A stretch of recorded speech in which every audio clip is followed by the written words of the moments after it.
bagi saya, kita perlu betulkan pemahaman ini kerana seingat saya lah, sepanjang kempen saya tak dengar pimpin mana cakap pasal demokrasi pun. Dia hanya jadi satu tajuk untuk melegitimasikan atas nama demokrasi.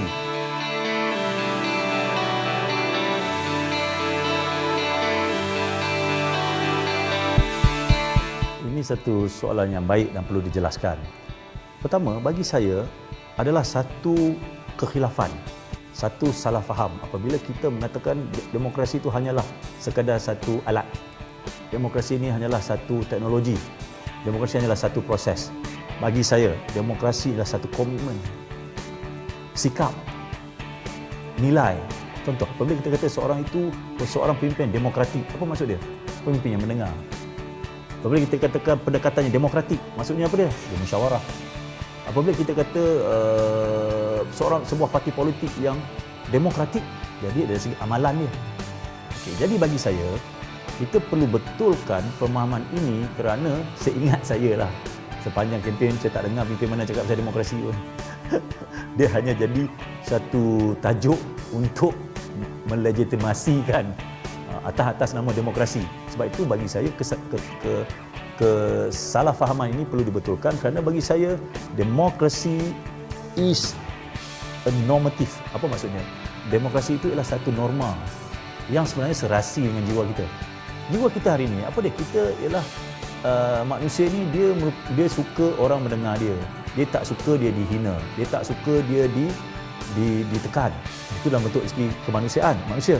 Kalau dari segi organisasi, dia nak satu pendekatan yang mana walaupun dia minoriti tapi haknya tidak diperkecilkan. Kalau hanyalah demokrasi itu bersifat the rule of the majority semata-mata, bagi saya apa akan berlaku? Berlakulah tadi tu tirani, tadi tu penindasan, kekerasan terhadap yang minoriti. So bagi saya hari ini, demokrasi itu perlu menjadi satu gaya hidup. Apatah lagi gaya hidup pada seorang pimpinan politik dan juga parti politik. Malah tetapi hari ini saya tengok demokrasi itu hanyalah jadi satu benda yang fashionable. Hanya diungkap-ungkap untuk menyedapkan penjelasan-penjelasan. Tetapi kalau saya nak bersifat lebih serius, demokrasi inilah janji kemerdekaan. Ada dalam surat beranak, ataupun surat beranak lah, dalam pemasyuran kemerdekaan. Jadi bagi saya hari ini, perkara yang telah ditanam di pasak asas negara selama hampir 60 tahun lebih, telah sepi dalam ruang-ruang demokrasi.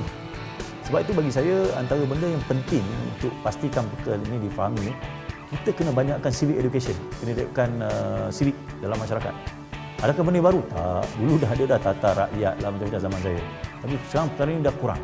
So bagi saya, hanya masyarakat yang cerah mindanya akan mampu memastikan menjadi, kita panggil pemantau, pengkontrol terhadap sistem negara tersebut. Kenapa? Kerana benda penting.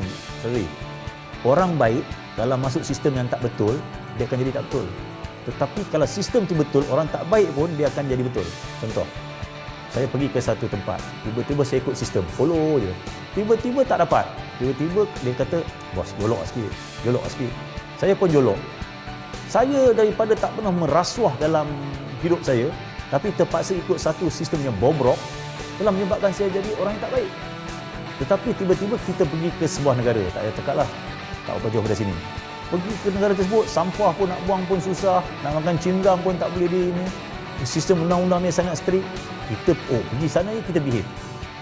So, kenapa pentingnya sistem boleh membuat seorang pemimpin itu jadi baik, boleh membuat pemimpin itu jadi tak baik. Sistem juga boleh membuat negara itu jadi baik dan sebuah negara yang itu tidak baik. So bagi saya, kalau kita boleh memastikan sistem itu menjadi lebih baik dan memastikan individu jadi baik, saya rasa rakyat Malaysia punya peluang untuk melihat satu amalan demokrasi yang lebih sihat. Yang lebih penting, akhir sekali, apa maksud demokrasi? Menguntungkan rakyat. Bukan hanya menguntungkan kelompok.